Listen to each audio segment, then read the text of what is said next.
쓰는 것처럼 골든타임 케어, 위, 간, 장, 갱년기 건강 관리, 그래서 또 여성 건강 전반에 대한 내용들 살펴보도록 하겠습니다.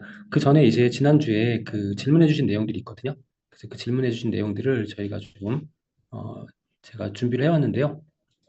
이 내용을 좀 살펴보도록 하겠습니다. 이제 에키네시아 면역에 관련돼서 에키네시아에 관련된 내용을 좀 말씀을 드렸었는데 너무나 관심이 많으셔가지고 또 신제품이기도 하고 질문이 아주 많이 들어왔어요. 그래서 그 질문을 정리해 보니까 자가 면역 질환, 뭐 대사성 질환, 임산부 등 특수 상황의 섭취 가이드, B형 독감일 경우에 류마티스 관절염, 고혈압, 고지혈증, 당뇨, 대상포진, 갑상선 제거 환자, 신장 투석 환자 섭취해도 되느냐? 또 에키네시아가 개별 인정용 허가를 받아 너무 까다로워서 추천이 난처합니다. 광범위하게 사용된 허브가 아닐까요? 너무나 많은 질문을 해주셨어요. 거의 모든 질병에 대한 그 내용이 다 나와서 다 일일이 다 이제 이거를 어떻게 설명을 드릴까 하다가 이제 그 주요 부분만 이제 정리를 해봤습니다. 일단 에키네시아의 기능성을 다시 한번 살펴보면 이제 면역력 증진에 도움이 되는 그러한 성분이죠. 그래서 면역세포, 중에 대식세포나 NK세포 등을 활성화시키고 그래서 이제 또 이러한 여러 가지 면역세포들이 그 만들어내는 생성하는 특정 사이토카인, 염증을 억제한다거나 또 면역에 도움이 되는 사이토카인을 증가시키는 그런 역할을 하게 되는데요. 네, 외부 병원체, 바이러스나 세균에 대한 방어 반응에 도움이 되고 또 호흡기 증상 완화에 도움이 되고 감기 초기 증상 기간 단축에 도움이 된다는 연구 결과가 있었고요. 목 통증이나 콧물, 피로감 완화에 긍정적인 그런 연구 결과들이 있지만 감기를 치료하는 약은 아니다. 그리고 항산화 및 항염 작용. 이제 이게 이 에키네시아가 식물성이기 때문에 식물이기 때문에 허브 일종이기 때문에 폴리페놀, 플라보노이드 등과 같은 식물 영양소 함유하고 있기 때문에 염증 반응 완화에 간접적인 도움이 된다. 네, 이렇게 알려져 있습니다. 그러면 이제 자가 면역 질환이나 네, 자가 면역 질환, 뭐 류마티스 관절염, 루푸스 등에 해당되겠죠. 다발성 경화증, 이 자가 면역 질환인데요. 자가면역 질환이 있으실 경우에는 면역 자극이 이 증상을 악화시킬 수 있기 때문에 권장하지 않습니다. 그리고 임산부, 수유부 등의 경우에도 안전성에 대한 근거가 부족하기 때문에 이제 전문가와 또 담당 의사와 상담 후 섭취를 권장하고 이제 약물 복용 중인 경우에 면역 억제제, 면역과 관련된 그런 그런 성분이기 때문에 면역 억제제나 항암제를 복용 중이면 반드시 상담을 하시도록 이제 제안을 드리고요. 그다음에 감기나 독감 예방 또는 초기 증상 완화 보조로는 이제 이용하셔도 될 것 같고 다만 이제 감기, 독감 확진 후에 항바이러스제를 복용 중이면 효과가 제한적이라는 점 말씀을 드립니다. 그리고 고혈압과 관련돼서는 대부분은 섭취 가능합니다. 혈압을 직접적인 올리는 작용이 보고되지 않았고요. 그다음에 고지혈증도 마찬가지로 지질 수치의 악영향이 보고가 되지 않았습니다. 그리고 콜레스테롤 관련해서 스타틴 계열 약물과 직접적인 상호작용에 대한 보고도 없습니다. 그러니까 고혈압, 고지혈증 관련해서는 비교적 안심하고 섭취를 하셔도 될 것 같습니다. 당뇨병 같은 경우에는 조건부로 가능합니다. 혈당에 큰 영향이 보고되지 않았습니다. 그렇지만 극히 일부에서 면역 자극이 염증 반응을 촉진시키고 혈당을 변동시킬 가능성이 있기 때문에 이제 당뇨병이 있으시면서 혈당 조절이 잘 안 되시는 경우에는 권장하지 않는 것으로 이렇게 정리할 수 있겠고요.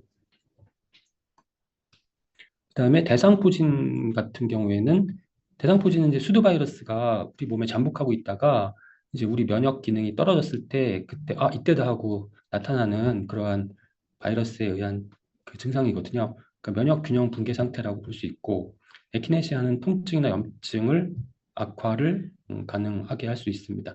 그래서 대상포진 때문에 바이러스 치료 중에 병용 권장되지 않습니다. 그다음에 갑상선을 제거한 경우에는 갑상선 암이나 혹은 자가 면역 원인일 경우에 그러니까 갑상선 기능 항진이나 갑상선 기능 저하의 경우에도 제가 80%의 비율로 자가 면역 때문에 발생하는 것이라고 말씀드렸는데 이렇게 자가 면역 원인으로 갑상선 기능이 문제가 생겨서 제거한 경우에는 권장하지 않고 기타 사유일 경우에는 주치의 상담 후 결정해 주시면 좋겠습니다. 신장 투석 환자에게는 권장하지 않습니다. 감염과 염증 리스크 증가할 수 있고 임상적인 안전성 자료가 없기 때문에 권장하지 않는다 이렇게 정리하겠습니다. 면역에 과민 반응할 수 있나요? 에키네시아는 NK 세포 활성으로 면역 균형이 깨지는 것 아닌가요? 만성 염증에 도움이 되나요? 면역 균형에 도움이 되나요? 제가 이제 면역에서는 면역 균형이 중요하다라고 지난주에 말씀을 드렸었는데요.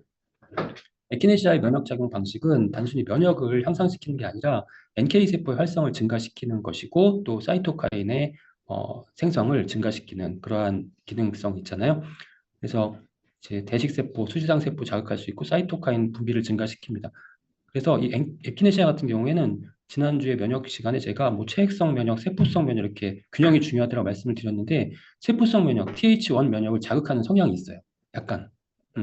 그래서 면역 저하 상태, 건강한 상태에서, 그러니까 면역에 어떤 특정한 문제나 질환이 없는 상태, 그런 상태에서 면역 저하상 증상이 나타났다가 피로나 뭐 수면 부족, 감기 초기에서는 오히려 정상 범위로 정상화시키는 그런 작용을 하기 때문에 도움이 될 수 있다는 것입니다. 그러나 이제 앞서 말씀드린 대로 자가 면역 질환, 루마티스 관절염이나 루푸스, 또 그레이브스씨병, 하시모토 갑상선염, 이거 면역에 관련된 그러한 갑상선 질환이라고 말씀을 드렸잖아요. 이러한 증상들은 TH1 세포성 면역 과활성 상태이고 이럴 경우에는 NK세포 사이토카인이 증가하게 되면 염증이 악화될 수 있습니다. 또 대상포진도 마찬가지고요. 그래서 이제 권장하지 않게 되는 것이고요. 이제 급성 감염 대응에는 이제 작동을 잘할 수 있겠죠. 네. 왜냐하면 TH1 면역, 세포성 면역을 증진시키기 때문에 급성 감염에는 우리가 대응을 잘할 수 있습니다. 에키네시아가. 그러나 저등급 만성염증, 비만이 해당하죠. 저등급 만성염증, 대사증후군, 인슐린 저항성, 또 만성관절염, 이게 만성염증이잖아요. 또 만성피로인 경우에 또 염증 수치가 높은 상태의 경우에는 단독으로 에키네시아 단독으로 긍정적 영향을 준다고 보기 어려움이 있습니다. 그렇지만 면역 균형에 도움이 되는 다른 영양소와 함께 작동하면 긍정적이라고 봅니다. 아연, 셀레늄, 망간, 비타민 B군이죠. 이런 에키네시아와 같이 이러한 영양소가 함께 작동하면 전체적인 면역 기능 향상과 면역 균형에 도움이 된다라고 판단할 수 있다는 것이죠. 그래서 지금 에키네시아 제품의 경우에 지금 아연, 셀레늄, 망간, 비타민 B군 같은 이러한 다른 면역에 도움이 되는 영양소와 함께 이게 들어 있잖아요. 함유를 하고 있잖아요. 그래서 전체적인 정상적인 면역 상태에서 면역 기능을 향상시키고 면역 균형을 조절하는 데는 도움이 되는 그러한 제품으로 기억을 하시면 좋겠습니다.